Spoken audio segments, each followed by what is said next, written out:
Olá, amigos! Que bom encontrar vocês mais uma vez nesta segunda-feira. Hoje nós vamos tratar de um assunto bem interessante sobre os neurônios espelho. Os neurônios espelhos, eles são assim, é um assunto bem novo, né? Bem atual, e muitas pessoas têm assim bastante se interessado por esse assunto, né? Sobre os neurônios espelhos. Mas antes, te convido a fechar os seus olhos e a orar comigo, e eu espero que a palestra de hoje, o bate-papo de hoje seja muito útil para você, muito interessante, possa de repente te ajudar de alguma forma, tá bom? Feche seus olhos e vamos orar. Querido Deus e Pai, grata eu te sou pela oportunidade que o Senhor me deu de estar com esse pessoal aqui que está nos acompanhando para conversarmos um pouquinho sobre esse assunto tão relevante, tão importante, que é os neurônios espelho. Que o Senhor nos abençoe e nos ajude, eu lhe peço por Jesus. Amém. Muito bem, neurônios espelhos tem sido um assunto, né, de estudo científico, né, e aí em várias regiões. Há uns 15 anos atrás, lá em Parma, na Itália, um grupo de cientistas estavam no laboratório e fazendo algumas pesquisas, enquanto um macaco ali estava no laboratório e ele aguardava, né? Ele estava aguardando os pesquisadores terminarem o almoço e voltarem para o laboratório. Mas aconteceu uma coisa interessante. Antes de todos os pesquisadores voltarem, um estudante, né, entrou no laboratório chupando um sorvete. Ele pegava o sorvete e lambia o sorvete, e o macaco ficou olhando fixamente para o sorvete. Mas é interessante que antes disso a pesquisa consistia da seguinte forma: eles colocaram eletrodos, né, implantados no cérebro dos macacos, né, não era um macaco só, eram alguns, e nessa região responsável pelo planejamento e movimento. Então é uma região bem aqui assim, o cérebro, depois do córtex, do lobo frontal, né, mais ou menos aqui assim, só que dentro, né? E eles começaram a observar, observando o movimento do macaco, o jeito, a reação do macaco, e conforme isso ia acontecendo, essas células dessa região que eram ativadas, elas estavam sendo monitoradas, disparavam, né? Por exemplo, quando o macaco pegava um objeto, uma fruta, uma uva, uma banana, algum objeto, na hora que ele fazia esse movimento para pegar o objeto, era possível perceber o disparo, né, dos eletrodos. Então, entrou o estudante, né, no caso ali, entrou o estudante ali no grupo, né, dentro daquela sala de pesquisa, quando eles perceberam que o macaco começou a disparar os eletrodos, né, que estava localizado nessa região aí do planejamento, da realização dos movimentos. Como assim? O macaco não estava fazendo nenhum movimento, ele estava parado, ele não estava pegando no objeto, mas o que o macaco estava fazendo era observar. O macaco estava observando o estudante, né, pegar aquele sorvete e lamber o sorvete. Então os pesquisadores, o estudante começaram a perceber que havia algo ali especial, né? Como podia o macaco, essas células do movimento dispararem, né? Entrarem aí, dispararem um alarme se o macaco não estava fazendo nenhum movimento, ele não estava chupando sorvete, ele só estava observando. Então, esse grupo de cientistas ficou realmente impressionado. Esse grupo de cientistas estava coordenado pelo Dr. Giacomo Rizzolatti, né, um italiano, e ele coordenava ali um grupo de pesquisas, e eles ficaram intrigados e classificaram esse grupo de neurônios espelho. Neurônios espelho, porque o macaco espelhava o comportamento, né, do pesquisador, no caso do estudante. Então percebeu-se que não bastava fazer um movimento para que essa área do cérebro fosse ativada, mas o simples pensar ou observar né, já fazia com que essa área do cérebro se agitasse, né? Então, ver uma ação, ouvir um som ou observar algo fez com que aquele animal acionasse essas áreas do cérebro. Então, você pode pensar, nossa, mas o que tem isso a ver com a gente? Nossa, isso tem muito a ver conosco. Isso foi em 1996, né, na década de 90, e segundo Rizalotti, ele diz o seguinte: as células nervosas espelham o ambiente no cérebro observado. Então, a pessoa, ao observar uma coisa, o cérebro dela antecipa esse movimento, ele registra esse movimento como se ele mesmo estivesse executando aquilo. Isso é muito interessante, essa descoberta realmente foi fenomenal. E percebeu-se também em novas pesquisas que os seres humanos também tinham esses neurônios espelhos. Isto é, os seres humanos também eram capazes de observar, ao observar um outro ser humano, ele era capaz de ter essas áreas do cérebro ativadas, né, em ação. Isso foi percebido com uma série de exames, né, alguns assim, todos de laboratório. Interessante que os neurônios espelho dos seres humanos são mais espertos, entre aspas, né? Eles são mais flexíveis, são mais sofisticados do que no caso o do macaco, né, dos animais observados. Os autores das pesquisas, eles falam da importância desses hormônios espelho para a imitação. A imitação, ela é uma ação natural no ser humano, né? Desde bebê nós imitamos os adultos, os mais velhos, as pessoas que estão em nosso entorno, e mesmo depois de mais jovens e maduros, a gente continua imitando. Então, a imitação ela é muito importante para a questão da socialização, né? Para a questão da comunicação, para a questão até de postura, né? Assim, uma postura na sociedade, né? A convivência social, né? A imitação é importante. Imitar é observar ações executadas por uma outra pessoa e ser capaz de reproduzi-la posteriormente. Então, isso é imitação, isto é, a capacidade que eu tenho de olhar algo e depois reproduzir algo bem semelhante. A imitação tem um papel fundamental no desenvolvimento humano, principalmente na questão da aprendizagem. Vocês já imaginaram uma criança aprender a ler e a escrever se ela não for capaz de imitar seus professores, seus irmãos, seus coleguinhas de classe, né? Ou até imitar algo que é mostrado para ela? Impossível, né? Então, na aprendizagem é indispensável, né? Nessa habilidade social, também além da aprendizagem, na comunicação, é indispensável a imitação. Nós imitamos sempre, né? Quando somos pequenos, imitamos os nossos pais, né? Em pequenos gestos, em palavras, né? E em comportamento também. Se vocês observarem o jeito de sentar, né, o jeito de cruzar as pernas, o jeito de fazer movimentos com os cabelos, normalmente são semelhantes ao dos progenitores ou daquelas pessoas que cuidaram de você. Então, o jeito de andar, né, o meu esposo, ele anda assim com a perna, assim, é engraçado que quando a gente namorava, eu observei muito isso, ele andava igualzinho ao pai dele, igual, o jeito de movimentar a perna, né, o jeito de sentar, o jeito de parar, né? O jeito até de comer, nós imitamos e a gente não percebe que está imitando, mas nós imitamos desde muito pequenos, né? Desde bem jovens. Então a imitação ela é indispensável, ela é uma base neural assim fundamental, né? Nós precisamos de hormônios suficientes, de neurônios suficientes para fazer essa imitação, né? Das pessoas que nós amamos. Então primeiro nós temos que fixar a atenção para essas pessoas ou para aquilo que nós estamos observando para depois tentar imitá-los. Através da imitação, né, desses neurônios espelhos, né, pode-se perceber que realmente a imitação, isso ocorre desde muito jovem. De repente aí, nos primeiros dias de vida, né, primeiros meses de vida, nós já imitamos as pessoas. Então, ela é importantíssima no desenvolvimento humano.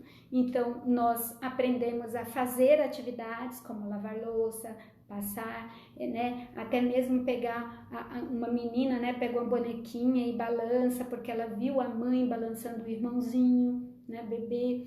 Então, de repente, os meninos brincam de carro, ou brincam de professora, ou brincam de professor, ou brincam de, sei lá, escalar, jogar bola, né? Eles imitam, nós temos esse hábito de imitar o outro, reproduzir o comportamento do outro e nos sentimos felizes quando recebemos um estímulo, né? Um estímulo de que aquele comportamento, aquela atitude foi muito bem feita, digamos assim, né? Então vocês percebem, dá para perceber aí o quanto é importante a imitação, né? E esses neurônios espelhos fazem parte de tudo isso. O pesquisador Rizzolatti, né, o italiano, ele disse assim: enfrentamos um grande problema ocidental. A base da cultura não é imitar, né? Seja original, ele diz. Isso é um erro. Primeiro temos que imitar para depois podermos ser originais. Então ele diz que a nossa sociedade, né, ocidental, ela tem um problema, né? Todo mundo quer ser único, quer ser original, quer ser, sei lá, especial, diferente, né? Quando na verdade nós devemos sim primeiro imitar, né? Primeiro devemos imitar para depois sermos capazes de ser originais, de criarmos algo diferente, né? Algo único, novo, né? O processo da imitação, então, ele é a base do relacionamento humano. Às vezes não percebemos, mas imitamos até gesto de cônjuge, né? Fala, comportamento, atitudes de pessoas colegas de trabalho, por exemplo, né? Com quem convivemos algumas horas do dia, né? Imitamos professores, né? Os alunos imitam muito os professores, até no jeito de prender o cabelo, né? Os meninos, o jeito que o professor faz a barba, o jeito que ele se posiciona, o vocabulário, né? Desse professor ou dessa pessoa aí que é um modelo para você. A base neural da imitação assim como seus mecanismos funcionais, eles são mal compreendidos, né? Nem sempre nós entendemos realmente como funciona essa questão da imitação. Utilizaram, assim, ressonância magnética e funcional em vários seres humanos aí, fizeram uma pesquisa interessante e puderam destacar, né? Os pesquisadores destacaram 3 condições importantes. Primeira, observar o comportamento e executar. Então, primeiro, nós observamos um comportamento e depois nós executamos aquilo que nós observamos, ok? Segundo, lembrar de um comportamento e executar. É diferente, vocês concordam? Né?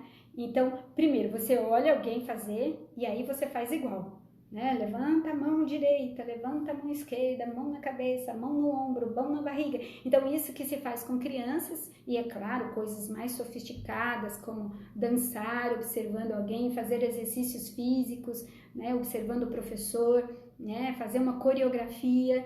Então, assim, imitar ao mesmo tempo. Você está vendo e aí você imita. E essa é uma habilidade bem interessante dos seres humanos, né?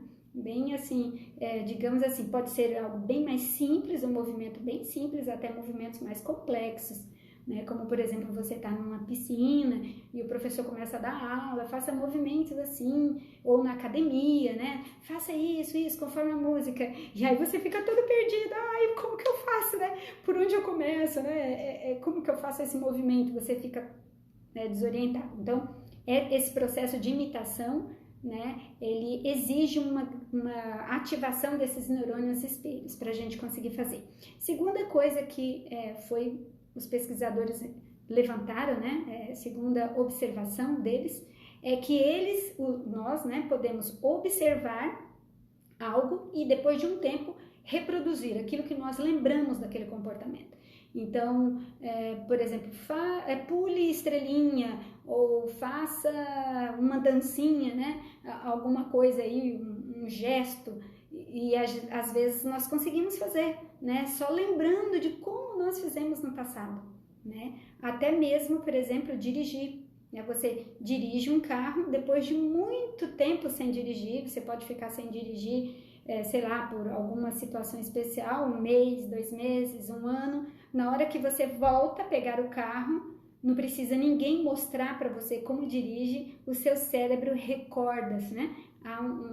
Ele lembra de como é aquele comportamento que você já executou no passado e aí você é capaz de fazer novamente. Olha que interessante, né? Que bom que existem aí os neurônios espelhos para nos ajudar. E a terceira coisa que os cientistas colocaram aí em pauta depois dessas pesquisas com ressonância magnética e funcional foi que compreender o movimento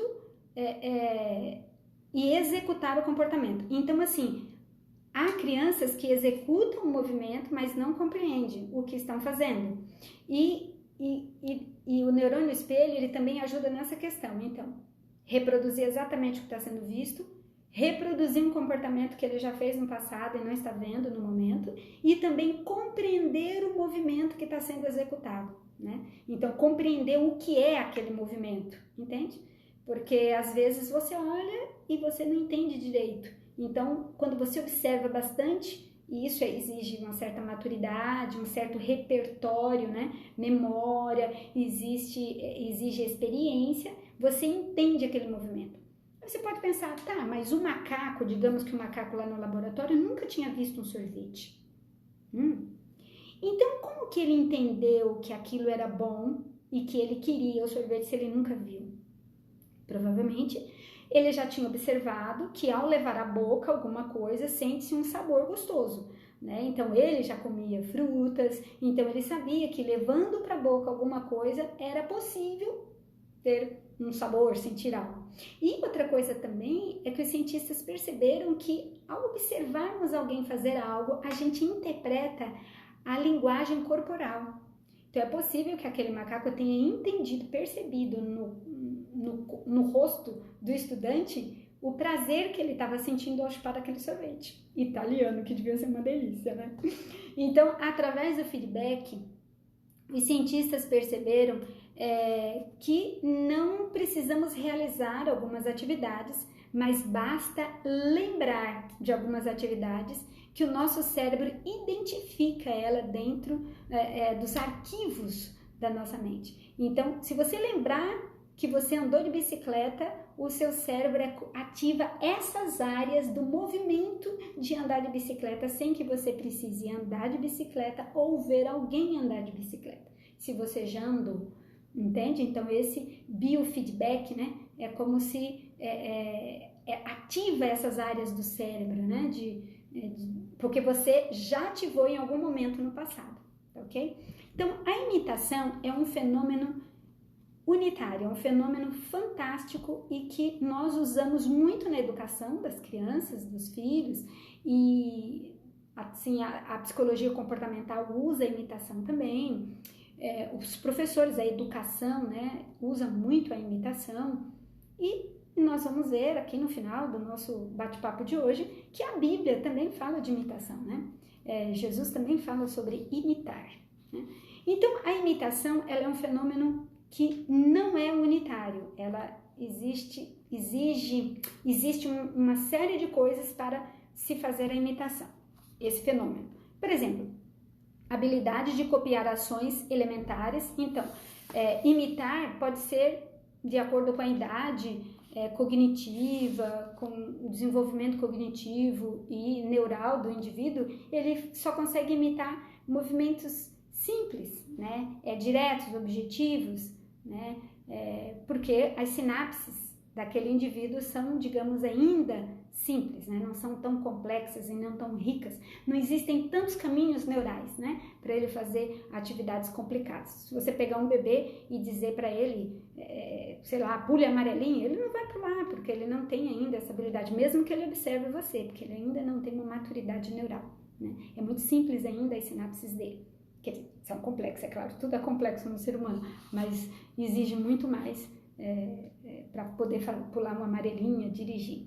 Então, também para imitação, a habilidade de imitar gestos faciais também é muito interessante. Os bebês, Quando eles nascem, assim, até nos primeiros dias de vida, os pais ficam super empolgados, né? Porque a criança, os pais riem para as crianças, riem, faz gracinha, né? Faz careta, faz biquinho, e aí a criança faz alguns movimentos involuntários, os pais, ele não riu, ele fez movimentos involuntários.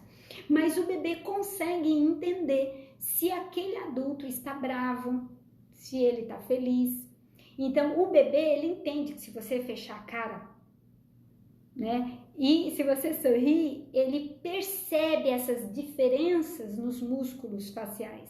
E isso, ele, aos poucos, ele vai reproduzir. Então, um bebê que vive num ambiente sempre com as pessoas muito mal-humoradas, né, triste, infelizes, chorando, né, abatidas, ele tende a ser um bebê quietinho, triste também, né, com a fisionomia mais, digamos assim, um semblante mais fechado, porque ele acaba imitando um espelhamento, né, ele acaba espelhando a imagem ali das pessoas que cuidam dele. Outra coisa também que acontece, né, nos bebês é que se a pessoa fica rindo muito, né, e faz e ri, faz gracinha, é comum os bebês riem depois, espontaneamente, assim, eles começam a rir. E, na verdade, eles fazem isso por erro, né, por acidente, né, eles fazem, e aí eles começam depois a isso ser de uma forma intencional, ele começa a reproduzir esses movimentos de forma intencional, isto é, eu faço para agradar, né, quem está fazendo aquelas caretinhas para mim, né, com certeza você já viu isso aí na sua experiência de vida, né. Realmente, os neurônios espelhos, eles desenvolvem, eles representam, né, eles desempenham uma função crucialmente importante no comportamento humano.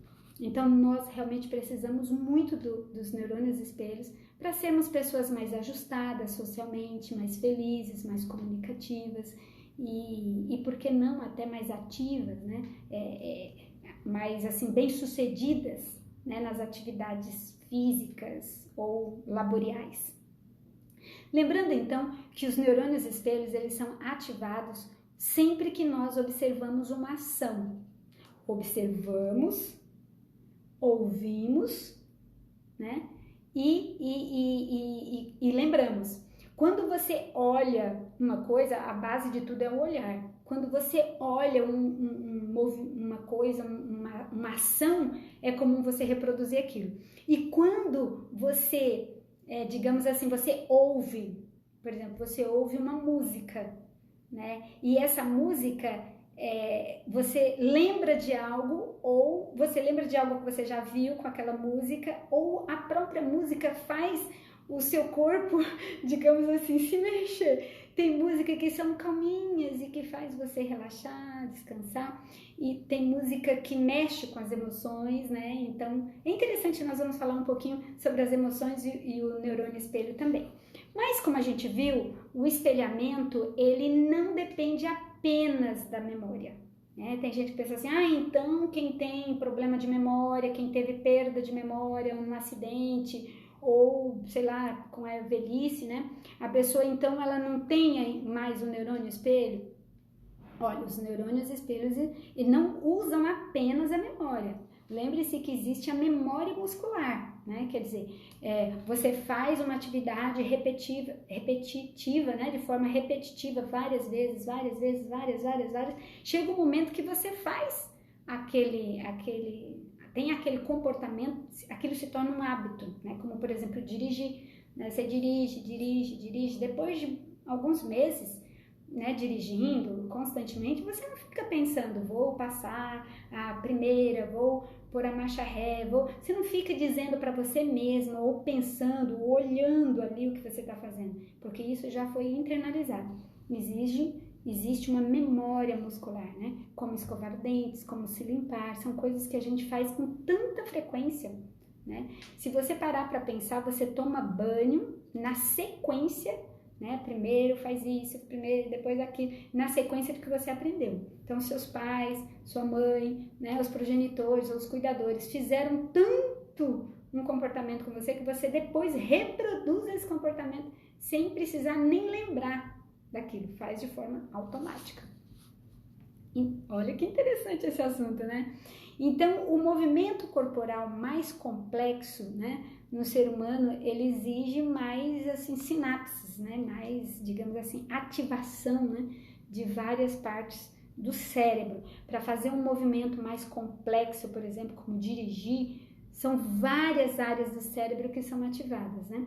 A área motora, a área do planejamento, né, porque você tem que planejar o que eu vou fazer, vou mudar de marcha, tal, vou de reduzir, pode acontecer um acidente. Então, são muitas coisas. O olhar, a parte do occipital, né, a parte de olhar, do ver, do interpretar, né, aquilo que eu estou identificando ali, que os meus olhos estão vendo, né. Então, assim, são várias coisas que a gente precisa, que são ativadas para que você tenha um movimento corporal mais complexo, né? Uma reprodução de um comportamento mais complexo.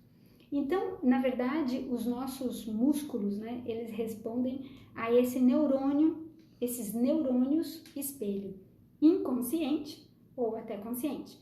Tudo aquilo que nós observamos, ouvimos e percebemos no ambiente, que você pode estar de olho fechado, mas você percebe algumas coisas e você também pode reproduzir aí algum comportamento.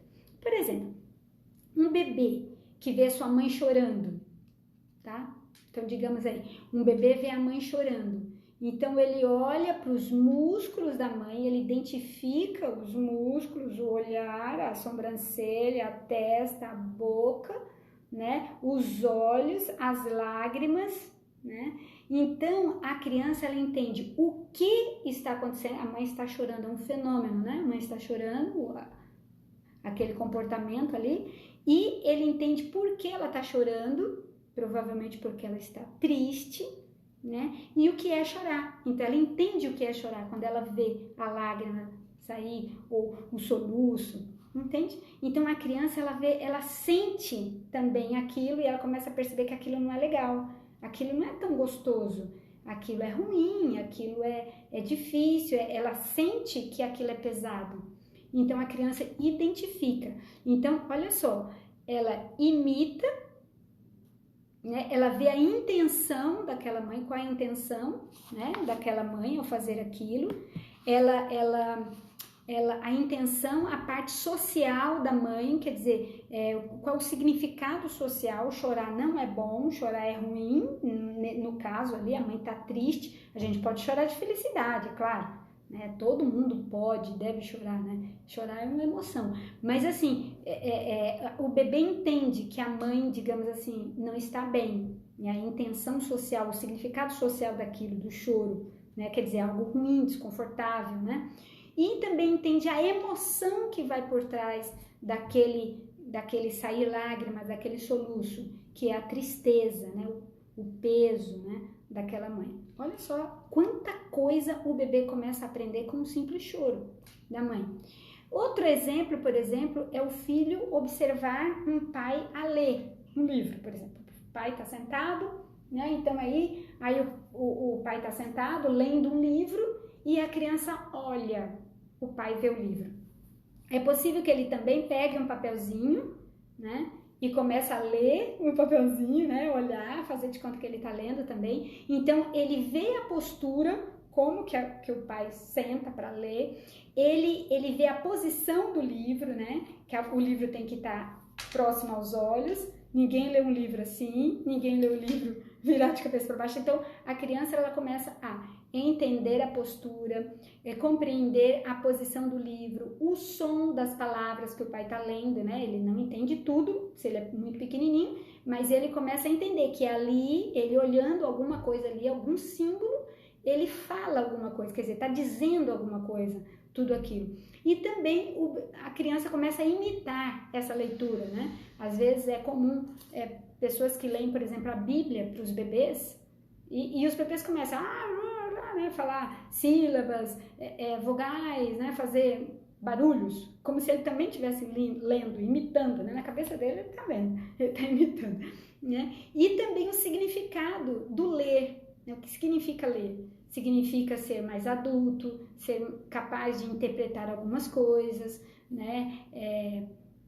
significa que aquilo é importante, que ali ele vai encontrar várias informações, né? Que os adultos encontram várias informações ali, o valor que o adulto dá para aquela leitura e até o significado das palavras.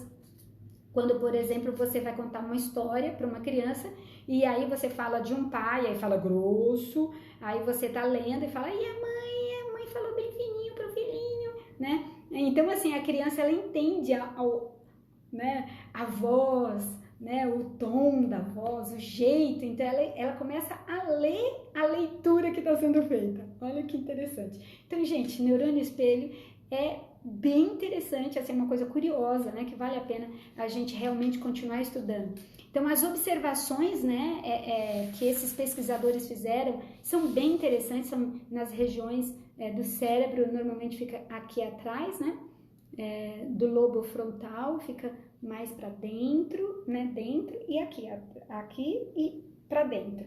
Então, são regiões, assim, importantes que são ativadas quando nós observamos, principalmente essa parte motora, né, quando observamos algo, temos a intenção também de fazer. Então, por exemplo, você está assistindo um jogo de futebol, principalmente homens, né, e aí tá jogando a bola tal, e a bola foi, pá, bateu assim nas regiões baixas, né, digamos assim, nos órgãos genitais de um jogador. Os homens, naturalmente, eles colocam a mão, porque eles, como se é uma empatia, né, como se ele sentisse a dor do outro pela a fisionomia do jogador, quando ele se contorce no chão, né, assim. Então, a pessoa que está assistindo o jogo também sente isso, né, começa a pensar, nossa, que coisa, né? Que difícil que foi para ele, né? Sentir isso aí, parece que dói em mim também, né? Então, quando a gente vê, por exemplo, um lutador de boxe, né? Sei lá, sei lá, fazendo algum jogo, alguma luta, você fica observando, se você observar uma luta, mesmo que seja algo coreógrafo, sei lá, você fica, né? Você se pega fazendo aquele movimento. É claro que você não faz, né? As crianças fazem de verdade. O que elas olham, elas reproduzem. Os adultos se seguram, se contêm. Mas no cérebro, ele também está fazendo. Ele está antecipando o movimento, né? Alguns adultos, inclusive, eles fazem um movimento, assim, na cabeça. Ai, ele podia ter feito tal coisa. Ai, ele imagina, não, se ele tivesse ido pela direita, ele não teria esse jogador ali e ele teria feito gol, né? Teria escapado da marcação, entende? Então, são coisas que esses neurônios espelho, eles fazem, né? Eles nos ajudam nessa compreensão do ambiente, né, de nos colocar de forma adequada no ambiente. Então, o cérebro humano, ele tem um sistema, esse sistema de neurônios espelho, ele é extremamente sofisticado, né, especializado em entender, né, nós precisamos entender o ambiente. Deus colocou isso dentro de nós para a gente entender a ação do outro, o que o outro está fazendo, qual é a intenção dele ao fazer isso, e qual o significado social para isso e o que vai por trás disso que ele está fazendo. Então, lembre-se da leitura, né? Quando você vê alguém ler, né? O que ele está fazendo? Lendo um livro. Qual a intenção dele ao ler esse livro? A gente entende, dependendo do livro que ele está lendo, a gente entende qual é a intenção, né? Revista pornográfica, você já vê qual é a intenção. Um livro de escola, você vê a intenção. Um livro de inglês, né? Quando você entra no metrô, no ônibus, e você vê alguém lendo, por exemplo, a Bíblia, você entende o que ele está fazendo, qual a intenção dele, o que significa socialmente essa atitude, esse comportamento e o que emoção que vai por trás. Então, às vezes a pessoa lê uma coisa e começa a chorar. Então, você olhando isso, você entende que aquele livro, que aquela leitura é uma leitura que mexe com a emoção, pelas palavras, pelo desenho, por algo ali que ele está vendo. Então, Rizzolatti, né, o pesquisador italiano, ele disse que para nossa sobrevivência é indispensável para o entendimento das ações, as intenções das ações, entender as nossas ações, as ações dos outros, as nossas intenções, as intenções dos outros, o significado dessas ações e as emoções que envolvem tudo isso, tanto nossa como dos outros. Portanto, gente, é muito importante que a gente realmente compreenda essas coisas e use a nosso favor. Observar ações dos outros indivíduos nos molda. Olha que interessante. Quando nós observamos alguém fazer comida, a gente é como se, é claro que você tem que fazer, né? Você tem que fazer, mas é como se o nosso cérebro comece a internalizar os processos, como fazer um arroz, por exemplo, né? Como dirigir, uma criança que fica sempre observando o pai a dirigir, então ele vai aprender, ele vai se moldando a este comportamento sem fazer. Às vezes ele não precisa fazer, só de observar ele já compreende, isso vai ficando de forma internalizada, né? Vai internalizando. Né? Reconhecemos as ações feitas por outros seres humanos através disso, né? Dos neurônios espelhos. Por isso, então, ação e conhecimento é importante para a linguagem.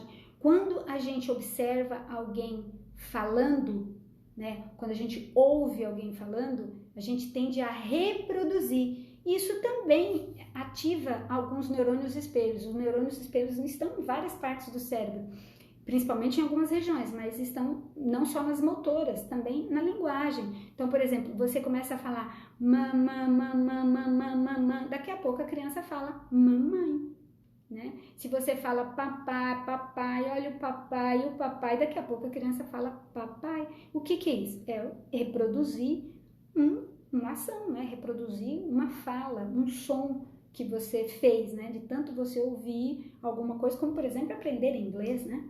Aprender inglês ou uma outra língua, se você fica ouvindo, chega uma hora que você é como se aquilo tivesse moldado, você internalizado, chega uma hora que você reproduz aquele som com mais facilidade do que se você não tivesse ouvido, né? Várias vezes aquelas palavras. A empatia, né, a empatia é algo bem interessante, né, a capacidade de se colocar no lugar do outro, entender, né, como se a empatia, eu costumo dizer assim, empatia é usar o óculos do outro, né, e quando você usa os óculos dos outros, né, de outras pessoas, você entende como ela vê o mundo, né, você se coloca no lugar dele e entende como ele vê e lê o mundo.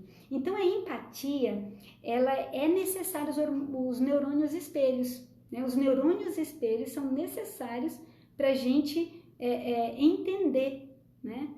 O que os outros estão sentindo, por que estão chorando, né? Quando a gente vê alguém chorar, essas células, né, do sistema neurônios espelho, elas são ativadas e elas são capazes de trazer lembranças, né, de tristeza, de momentos semelhantes, e às vezes só de ver alguém chorar, nós choramos. Ninguém está dizendo chore também, não, mas você vê e você se coloca na posição do outro.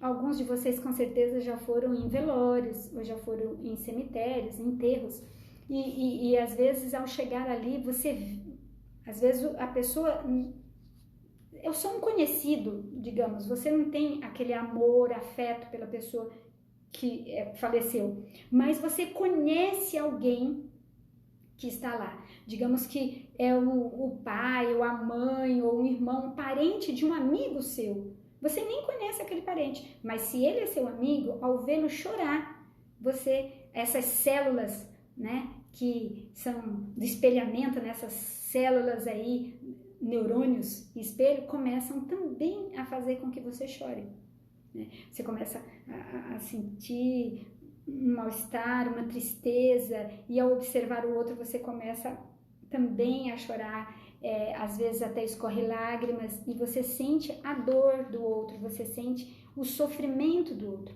A empatia, ela é a chave para decifrar o comportamento de socialização humana. Então, os seres humanos, eles só vivem em comunidade porque Deus quer, lógico, óbvio, né? Mas porque, assim, esse ser gregário, né? O ser humano é um ser gregário. Então, ele só vive de forma gregária, isto é, em grupo, em sociedade, porque ele consegue ter empatia pelo outro, né? Ele consegue perceber o comportamento do outro, o que ele está querendo dizer com aquilo, com as suas palavras, com as suas atitudes. Olha que interessante, né? Que interessante isso, a empatia, né? E também indispensável para a comunicação verbal, né? Porque quando nós falamos algo bem assim, por exemplo, você tem uma criança pequena e aí você fala, oh, que coisa mais feia e chata da mamãe, né? Para a criança é como se você estivesse dizendo, ai, que coisa mais linda, fofinho da mamãe, entende? O tom de voz, a expressão vale mais do que as palavras, porque a criança às vezes não entende as palavras. Agora, se você chegar para ela e dizer assim, mas que coisa mais linda da mamãe, né? A criança vai, mas como assim, é lindo? Eu não entendi, né? Então, é o tom de voz mais grave, mais forte, mais, né, pesado, tende a criança a entender que aquilo é algo ruim, né? Mesmo que não seja, que as palavras sejam boas, e o contrário também. Se você falar, como você é chatinho, como você é feio, você é horroroso, a mamãe odeia você. A criança não interessa o que você falou, ela vai achar que aquilo é carinhoso, que aquilo é amoroso, porque ela vai ler o seu comportamento, né? A linguagem não verbal, que é dizer o seu corpo, né? Então, a linguagem, a imitação e a aprendizagem e também a cultura depende dos neurônios espelho. Então, se você faz, por exemplo, desenha uma árvore, se você faz uma coisa artística, é porque você está imitando algo que você viu, mesmo que você crie, a base daquele comportamento é imitativo. Então, existem, assim, hipóteses interessantes sobre a imitação. Então, as ações de imitar e decifrar esse comportamento de alguém é interessante pelo seguinte. Primeira hipótese, uma hipótese para compreender as emoções, né? Então, assim, nós compreendemos as emoções sem senti-las. Então, é possível você entender o medo, a felicidade, a aflição e a angústia de alguém sem você sentir. Então, você entende o medo de alguém quando você olha nela, você fica, né? Você entende o que ela está sentindo, mas você não precisa sentir o medo é dela, não é seu, mas você entende, né? A felicidade, quando você vê alguém, ai, pulando de alegria, ai, eu ganhei. Então, assim, é como se você, por dentro, você também estivesse vibrando, você também está pulando com o outro, então você compreende a emoção. Então, os neurônios espelhos, eles também nos ajudam nisso, na compreensão do comportamento do outro. Por que ele se comporta desse jeito, né? O que está acontecendo com ele, né? Então, a segunda hipótese é o reconhecimento que se dá através da experiência do sentimento observado. Então, às vezes, não basta só você compreender, né, sentir algo, mas você também pode reconhecer o que está por trás, né, através daquela experiência, né, através daquela emoção, né, daquela pessoa, né? É como se aquela emoção entrasse em você. Então, primeiro você só compreende o medo, a aflição, a alegria, a angústia e a outra hipótese, né? A outra forma de entender essa emoção é quando você sente também a emoção do outro. Como eu já falei, no enterro, você vê alguém chorando e você entende a dor daquele choro e acaba chorando também. Uma coisa interessante que vale a pena a gente ressaltar, a gente já está terminando, é a questão do autismo, né? O TEA, né, que é transtorno do espectro autista, né, que envolve uma série de sintomas aí, ele atinge mais a área da comunicação, da interação e do comportamento. Portanto, os neurônios espelhos dos autistas, ou quem está dentro desse TEA, né, desse transtorno do espectro autista, eles têm uma certa... É como se os neurônios espelho deles não fossem bem desenvolvidos, né? Existem, mas não desempenham de uma forma tão competente como deveria. Então, as principais características de uma criança autista, por exemplo, é dificuldade de compartilhar a atenção com os outros. Então, a atenção dele fica voltada para ele. Ele não consegue dar atenção no outro, ou ele tem dificuldade, né? Não é dar. Mas assim, ele não consegue manter a atenção, dar atenção para alguém. Ele fica dentro dele.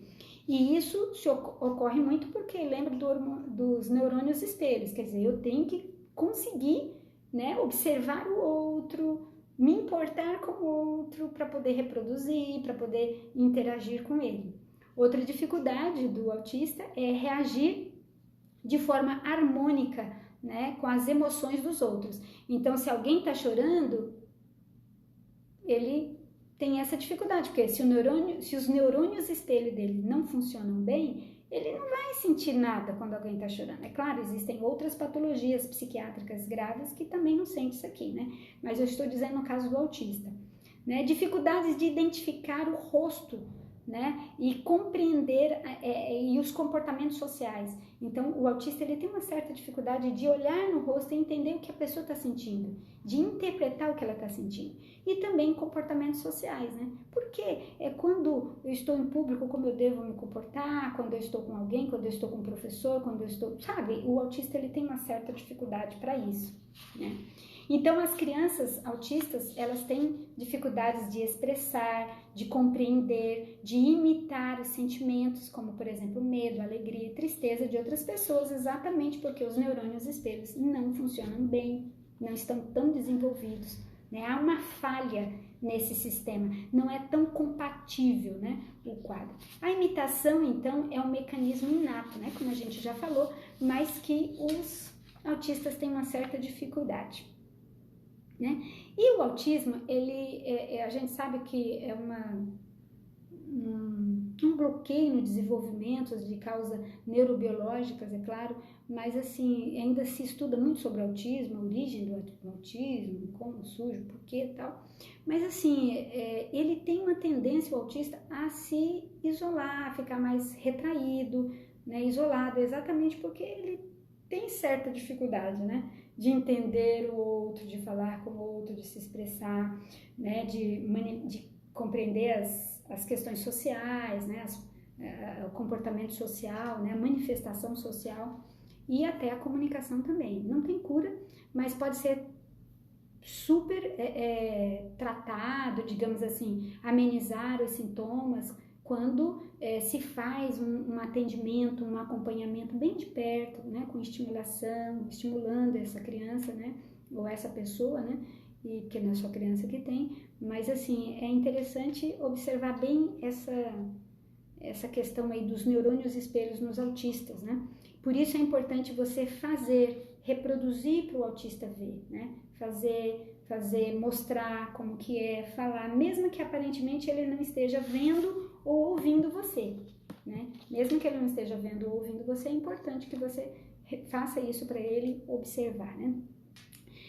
Existem, assim, eu penso que essa questão do sistema dos neurônios espelho é algo que ainda vai ser muito estudado e talvez você ainda vai ouvir muito sobre isso aí na sua vida, né, se você é jovem, ok? Eu quero mostrar para vocês, quero fazer tipo uma brincadeirinha aqui para vocês, né, mostrando esses dois desenhos, né, aqui, né, um deles é o Buba, é Boba, e o outro é a Kiki. Qual será que é o Buba? E qual que é o Kiki? É possível que você diga, já olharam? Então é possível que você diga, este aqui é o Kiki e este é o Buba. Concorda? A maioria de vocês devem ter falado essa mesma coisa. Por quê? Porque isso está registrado, né? Os nossos neurônios espelhos entendem, né? Que o Kiki é possível que seja algo agudo, pontiagudo, né? Kiki lembra mais este desenho. Não existe um certo e errado, mas é uma pesquisa que os cientistas fizeram e perceberam que realmente todo mundo diz qual que é o Buba e qual que é o Kiki e acertam, né? Então, assim, é importante você aproveitar, né, esse sistema de neurônios espelhos a seu benefício, para ajudar na comunicação, a ajudar as pessoas a falar palavras que você quer ouvir de volta, falando para elas. Então, sendo educado, sendo cortês, sendo gentil, sendo amável, é provável que você receba de volta este comportamento, né? Lança o teu pão sobre as águas, depois de um tempo você vai achar de volta. Então, assim, seja educado que as pessoas serão educadas com você. Se você andar na rua e começar a rir, oi, tudo bem, sorrindo para as pessoas, é possível que alguém acene para você, sem te conhecer. Por quê? Porque você sorriu, porque você foi receptivo, porque você demonstrou uma intenção em comunicação. E essa pessoa provavelmente vai responder, né? É claro que há pessoas que não querem a comunicação, mas pelo menos, né, algum sinal de que ela apoia ou aprova aquele seu sorriso, né? Então, é importante a gente entender isso e usar, né, na igreja, usar na escola, né, esse sistema, né, dos neurônios espelhos. Em cuidado, né, eu gostaria de, né, terminar aqui com os textos da Bíblia, como eu sempre faço, e também cuidado quando você fala de violência, né, quando você mostra violência. Se você ficar contemplando muito a violência, a tendência é o seu cérebro se acostumar com aqueles movimentos, internalizar, né, se moldar aquela realidade violenta, né? Então, pornografia, né? E por isso, gente, existe tanto consumo de pornografia nas redes sociais, né? Nós temos aí uma live sobre pornografia, vale a pena você rever. Por que existe tanto consumo de pornografia? Porque ao observar, né, aquele ato sexual ali que você está vendo, aquele jogo sexual, ou aquele corpo erotizado, ou aquele movimento, sei lá, alguma coisa que seja sensual, pornográfico, ao observar aquilo, o seu cérebro ativa partes do seu cérebro e começa o seu corpo a responder àquilo que você está vendo. Olha a importância. Então, quem vê, por isso quem vê muita pornografia tende a ter uma atitude, um comportamento, que seria, por exemplo, a masturbação. Ou buscar um parceiro que atenda ali esse desejo que é evocado, né? Que surge ao contemplar algo, ao observar algo, né? Estudar o cérebro é desafiante, mas vale a pena. Vale a pena porque o cérebro é a região onde Deus se comunica com o ser humano, né? É maravilhoso. E se você ler 1 Coríntios 11:1, né? Você vai ver aí uns textos da Bíblia bem interessantes, que diz assim: sede meus imitadores como eu sou de Cristo. Paulo então chama para que sejamos imitadores, né, dele, como ele era de Cristo. Então, realmente Deus sabe da importância da gente ter modelos. Cristo foi um modelo perfeito, de homem, digno, honrado, nobre, né? Então, nós devemos imitar a Cristo, né, reproduzindo este comportamento em nós também. No livro de Salmos 41, versículo 8, diz assim: mas os meus olhos contemplam, ó Deus, o Senhor, em ti confio, não desnudes a minha alma. Então, esse texto, nesse Salmos 141:8, ele diz que nós devemos contemplar o Senhor, né, para confiar nele. Então, contemplar, mas como que eu vou contemplar o Senhor? Cadê ele? Onde ele está? Contemplar, aqui já é num sentido mais, no sentido espiritual, né? Contemplar, ler a palavra, né? Então, isso é interessante porque para você escrever um bom texto literário, voltando lá aos neurônios de espelho, quando você faz um texto literário, você usa muitas palavras que não são reais, né? Ai, Julieta brilha como o sol, né? Ou sei lá, fulano é feliz como a primavera, né? Ele não é a primavera, mas a gente entende, a gente consegue entender. Esses neurônios espelhos nos ajudam a entender que o que é o sol, quer dizer, ele é brilhante, ele é quente, primavera, né? O que é primavera? Feliz, colorida, né?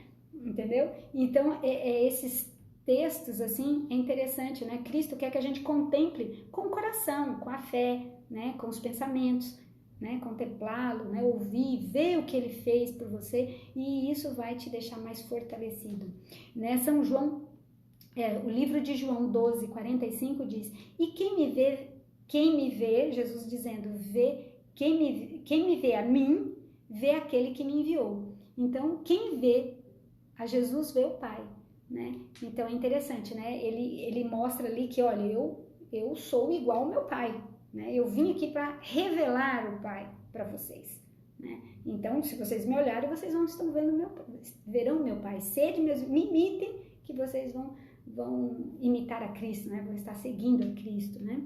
Provérbios 22:6, que é o último versículo que nós vamos ler, fala: ensina a criança no caminho em que deve andar e ainda quando for velho não se desviará dele.